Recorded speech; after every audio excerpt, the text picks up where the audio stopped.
Bonjour, bienvenue dans cette vidéo qui explique les principaux aspects du programme Rebuild Public Sector. Celle-ci a été préparée et est présentée par mon collègue Ivan Sinatar. Ivan est le vice-président principal de l'ICC Ukraine pour la reconstruction de l'Ukraine ICC Ukraine.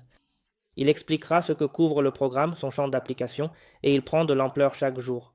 Il décrira également certains des projets déjà mis en œuvre ainsi que les participants au programme. Le financement est évidemment une préoccupation majeure pour tout le monde.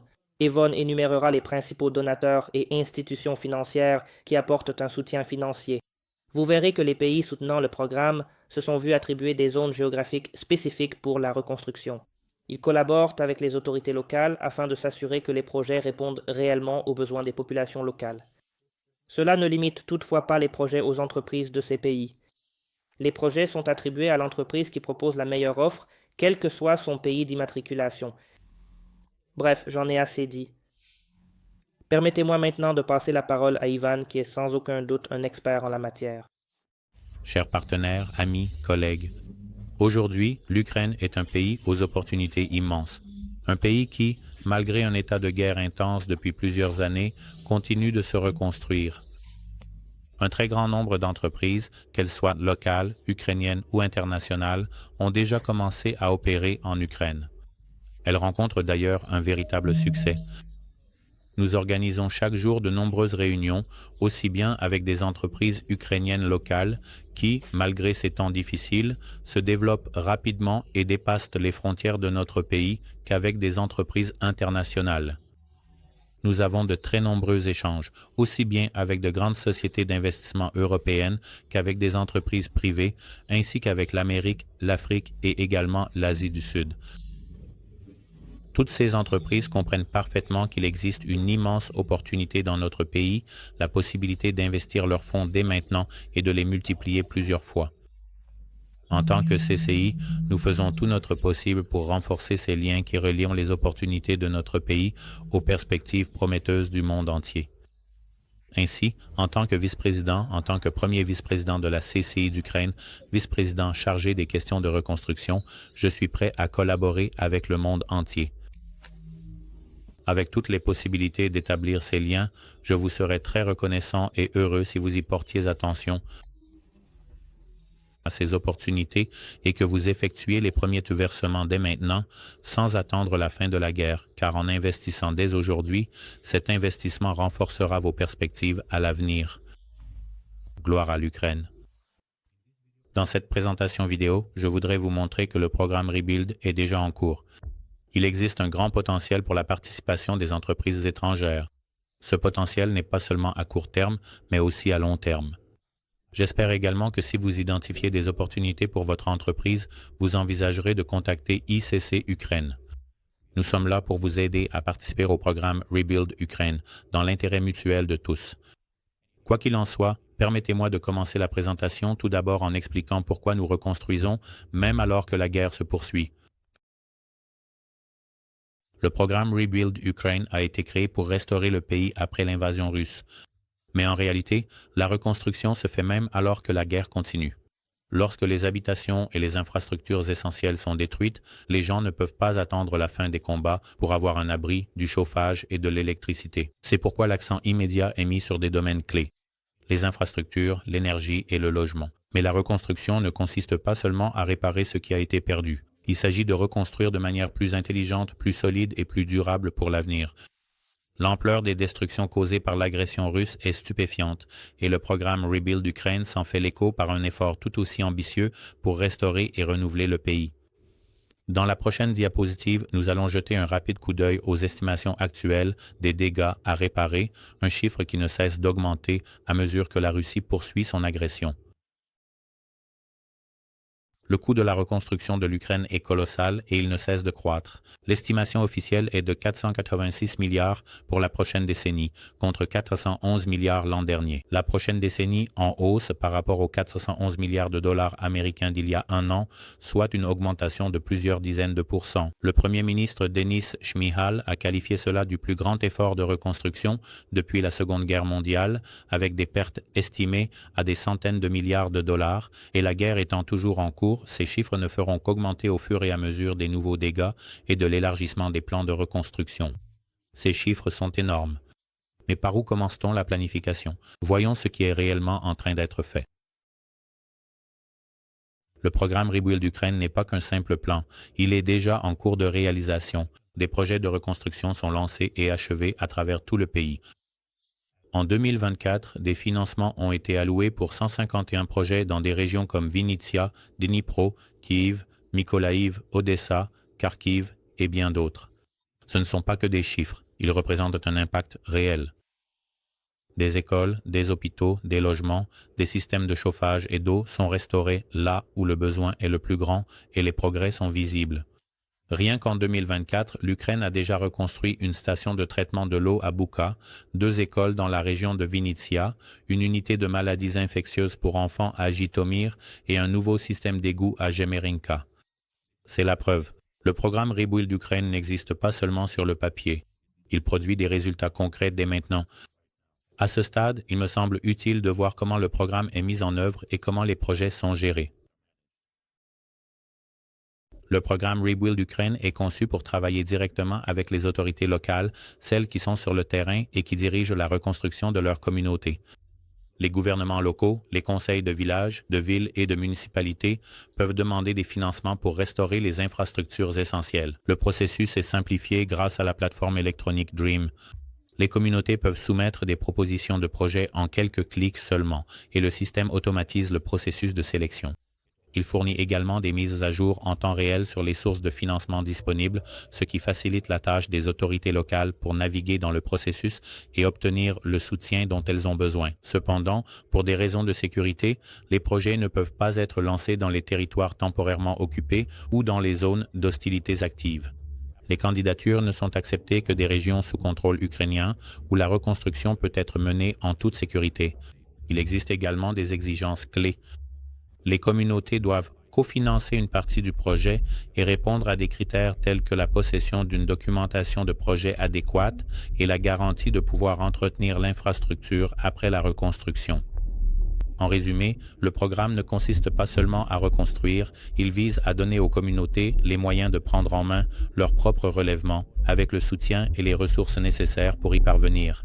Je pense qu'il serait utile d'examiner des exemples de projets concrets. Qu'accomplit le programme Rebuild Ukraine?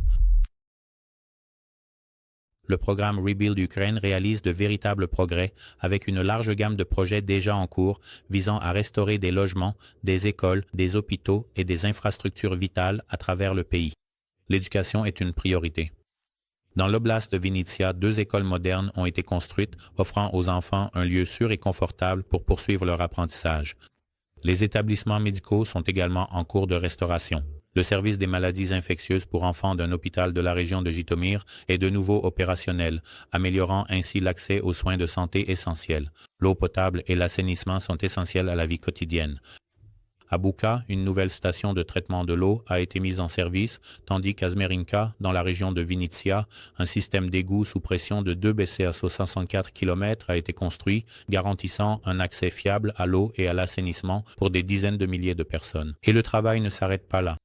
Le programme finance des logements sociaux pour les personnes déplacées à l'intérieur du pays, modernise les hôpitaux, isole et rénove les écoles et les jardins d'enfants et restaure les réseaux de chauffage et d'électricité. Ces projets ne se limitent pas à de la construction, il s'agit de reconstruire des vies et de garantir que les communautés disposent des services essentiels dont elles ont besoin pour se relever et prospérer. Reconstruire l'Ukraine est une entreprise colossale et cela ne serait pas possible sans le soutien international. De nombreux partenaires internationaux se mobilisent pour aider à financer la reconstruction, qu'il s'agisse de gouvernements, d'institutions financières ou de donateurs privés. Sur la prochaine diapositive, nous verrons qui sont ces amis et ce qu'ils apportent. Voici une liste de certains de nos partenaires. L'Union européenne est l'un des plus grands contributeurs. Depuis le début de l'invasion à grande échelle, l'UE et ses États membres ont fourni environ 50 milliards d'euros d'aide, comprenant un soutien macro-financier, une aide humanitaire et des fonds pour la reconstruction, et cet engagement se poursuit. L'UE a créé un instrument spécial pour l'Ukraine pour la période 2024 à 2027, avec jusqu'à 50 milliards d'euros spécifiquement dédiés à la reconstruction et à la modernisation de l'Ukraine. Les États-Unis sont également un partenaire clé et nous espérons qu'ils continueront de l'être. Les États-Unis, le gouvernement américain a déjà alloué 1,4 milliard de dollars américains pour des projets de reconstruction, ainsi que des garanties de prêts via la Banque mondiale. Ces fonds sont destinés aux infrastructures essentielles, à l'énergie, au transport, au déminage et au logement, afin de garantir que l'Ukraine puisse continuer à fonctionner malgré la dévastation. Les États-Unis travaillent également avec leurs alliés pour étendre ce que l'on appelle un plan Marshall pour l'Ukraine, afin de soutenir davantage la reconstruction. La Banque européenne d'investissement, le bras financier de l'UE, accorde des prêts à long terme à faible taux d'intérêt sous garantie de l'UE. Le programme Restoring Ukraine a en fait débuté avec le soutien de la BEI dès 2020 avec un prêt initial de 340 millions d'euros. Depuis, un financement supplémentaire de plus de 200 millions d'euros a été alloué à 151 projets communautaires, dont des écoles, des hôpitaux et des logements. Un autre montant de 55 millions d'euros a été approuvé pour les infrastructures sociales à la fin de l'année 2024. La Banque européenne pour la reconstruction et le développement se concentre sur la reprise économique, la croissance du secteur privé et les infrastructures. Depuis 2022, elle a mobilisé plus de 3 milliards d'euros d'investissement pour l'Ukraine, avec des projets supplémentaires prévus dans les années à venir. C'est le plus grand investisseur institutionnel en Ukraine, finançant des projets tels que la restauration des chemins de fer, le développement de l'énergie et le soutien aux entreprises afin de favoriser la stabilité économique à long terme. La Banque mondiale joue un rôle crucial dans la coordination des fonds internationaux pour la reconstruction. Elle a mené des évaluations des dégâts et travaille avec l'Ukraine et l'UE pour identifier les priorités. Grâce à ces différents fonds, elle a déjà fourni plusieurs milliards de dollars d'aide d'urgence, dont 1,75 milliard de dollars annoncés en juin 2023 pour l'énergie, les transports, le logement et les services sociaux. Et cela ne s'arrête pas là. Les pays du G7 et d'autres partenaires mondiaux, dont le Canada, le Japon, le Royaume-Uni, la Suède et la Suisse, contribuent tous. Le Royaume-Uni garantit 3 milliards de dollars américains de prêts, le Japon finance les soins de santé et le déminage, et le Canada a mis en place un compte spécial pour transférer à l'Ukraine les avoirs russes confisqués. Même les initiatives caritatives ont un impact. La plateforme United 24 a récolté des centaines de millions de dollars de dons provenant du monde entier, prouvant que la reconstruction de l'Ukraine est véritablement un effort mondial. Jusqu'à présent, ces efforts conjoints ont permis de réunir les 110 premiers milliards de hryvnias pour la reconstruction. Et rien qu'en 2023, l'Ukraine a reçu environ 17 milliards de dollars américains pour des projets de reconstruction prioritaires. C'est une collaboration sans précédent. Les gouvernements, les institutions financières et les donateurs privés travaillent tous ensemble pour aider l'Ukraine à se relever de la destruction et à bâtir un avenir plus fort et plus résilient. Mais il ne s'agit pas seulement d'argent. Une reconstruction réussie ne dépend pas uniquement du financement. Il s'agit aussi d'éliminer les obstacles qui pourraient ralentir le processus. C'est pourquoi l'Ukraine a pris des mesures majeures pour garantir la fluidité des transactions financières liées au projet de reconstruction. Pour bien montrer l'ampleur de notre soutien international, la prochaine diapositive présentera les pays qui se sont engagés à soutenir la reconstruction de l'Ukraine. Les zones identifiées comme ayant le plus besoin de soutien sont indiquées en bleu clair sur cette carte. Afin d'assurer une approche coordonnée des projets d'infrastructure, ces pays se sont vus attribuer des zones spécifiques. Cela permet aux donateurs étrangers de coordonner directement avec les autorités locales. Vous verrez précisément comment cela fonctionne en regardant la vidéo qui explique le fonctionnement de la plateforme DREAM. Cependant, il convient de préciser que, selon les règles d'appel d'offres ukrainiennes, les projets sont ouverts à tous, quel que soit leur pays d'origine. Je vais attendre quelques secondes avant de passer à la diapositive suivante afin de vous laisser le temps de vérifier quels pays se sont vus attribuer quelle zone. L'une des principales préoccupations par le passé concernait les restrictions de change, notamment pour le paiement des entrepreneurs étrangers.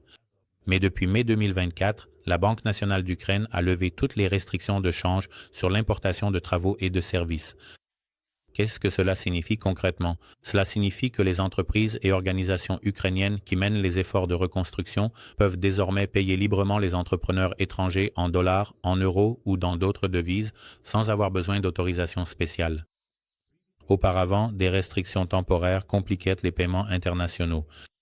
Mais ces règles, introduites au début de l'invasion à grande échelle, ont désormais été levées afin de garantir une flexibilité financière pour les efforts de reconstruction. En résumé, les règlements dans le cadre de contrats internationaux peuvent désormais être effectués directement en devise étrangère, ce qui supprime un obstacle majeur et facilite considérablement la participation des entreprises et fournisseurs étrangers à la reconstruction de l'Ukraine. C'est une avancée cruciale qui garantit que la bureaucratie ne freine pas la reconstruction de l'Ukraine. Il est également essentiel d'assurer une transparence totale en ce qui concerne l'attribution des contrats. C'est pourquoi le gouvernement ukrainien insiste sur l'utilisation de ces plateformes Dream et Prozoro. J'ai mentionné Dream au début de cette présentation et vous entendrez parler de Prozoro un peu plus tard. Il suffit de dire que ces deux plateformes sont accessibles à tout moment par n'importe qui afin de voir quels projets sont proposés, par qui et à quel prix. On peut également voir qui remporte chaque contrat. Les appels d'offres sont ouverts aux entreprises ukrainiennes comme non ukrainiennes et les procédures ainsi que les évaluations sont identiques pour tous. Il y a peu, voire pas du tout, de place pour la corruption. L'utilisation de ces plateformes numériques s'inscrit également dans la numérisation générale de l'économie et de la société ukrainienne, supprimant les obstacles au commerce et améliorant les procédures tant pour les entreprises que pour les particuliers. La reconstruction de l'Ukraine n'est pas seulement un effort à court terme, c'est un processus de grande ampleur sur plusieurs années, bénéficiant d'un soutien international croissant. Selon la Banque mondiale, le coût estimé de la reconstruction, qui s'élève actuellement à près de 500 milliards de dollars américains, s'étalera probablement sur au moins une décennie. Cela signifie que chaque année, l'Ukraine aura besoin d'investissements importants.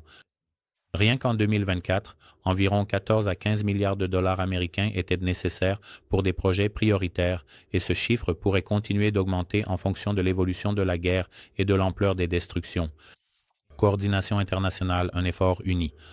Pour garantir que la reconstruction soit bien organisée et efficace, les donateurs mondiaux ont créé un mécanisme spécial de coordination appelé Financial Rammstein, officiellement nommé la plateforme de coordination des donateurs multi-agences.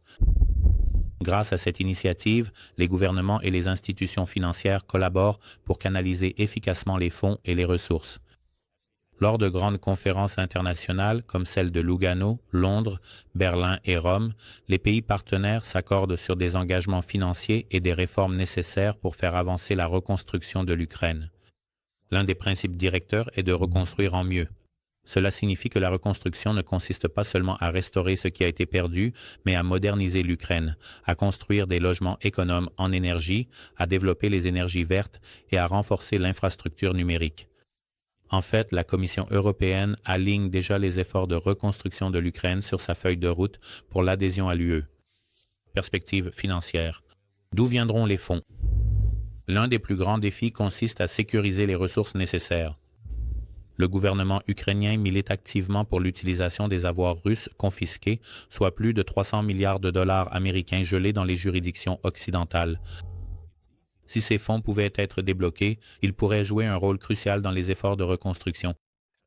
Parallèlement, l'Ukraine crée des conditions favorables à l'investissement privé, en offrant des garanties contre les risques militaires, une assurance pour les investissements et des opportunités de partenariat public-privé.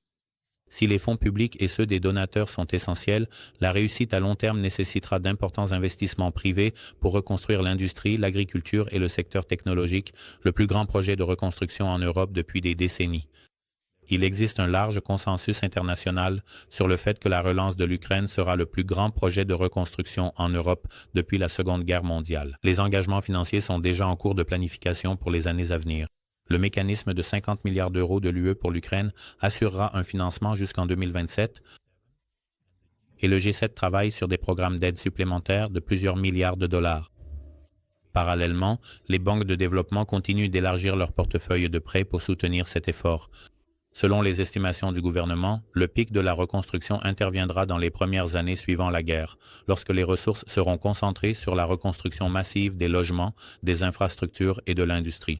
Avec le temps, l'accent passera des réparations d'urgence à la modernisation économique à long terme, au renforcement des industries ukrainiennes, à l'intégration sur le marché européen et à la compétitivité accrue de ces régions. En fin de compte, la reconstruction de l'Ukraine va bien au-delà du simple relèvement. Il s'agit d'une véritable transformation. L'objectif n'est pas seulement de reconstruire ce qui a été perdu, mais de créer une Ukraine plus forte, plus résiliente et mieux intégrée au monde en posant les bases d'un avenir prospère. Nous espérons pouvoir vous convaincre non seulement de la nécessité de votre participation au programme, mais aussi que vous percevrez un avenir économique prometteur en partenariat avec l'Ukraine, et cet avenir commence aujourd'hui. C'est une entreprise colossale, mais les conclusions sont en réalité assez simples. Le programme de reconstruction de l'Ukraine s'inscrit dans la durée et pour atteindre ses objectifs, différents pays, entreprises et organisations devront collaborer. Le programme a le potentiel de transformer l'Ukraine pour le mieux afin que quelque chose de positif puisse émerger de l'horreur de l'agression russe. C'est pourquoi nous avons invité tout le monde ici aujourd'hui afin d'expliquer les opportunités et la manière dont nous pouvons collaborer pour atteindre ces objectifs. J'espère que nous avons réussi à vous convaincre des avantages de participer et de travailler avec nous. Merci d'avoir regardé cette présentation vidéo sur le programme de reconstruction du secteur public ukrainien. J'espère que vous avez trouvé cela intéressant et utile. Si c'est le cas, cela nous aiderait beaucoup si vous pouviez cliquer sur le bouton « J'aime » et vous abonner à notre chaîne pour rester informé.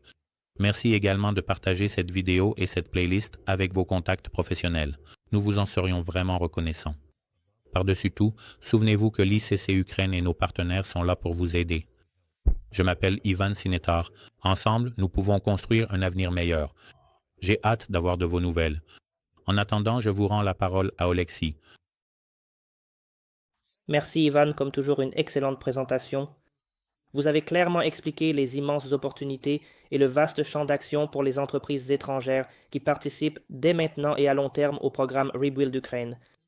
Le message est donc le suivant. Si vous pensez que votre entreprise a quelque chose à offrir, c'est maintenant qu'il faut s'impliquer. Si vous avez la moindre inquiétude ou besoin d'aide, n'hésitez pas à nous contacter et j'espère pouvoir vous accueillir lors de notre prochain forum virtuel semestriel Rebuild Ukraine.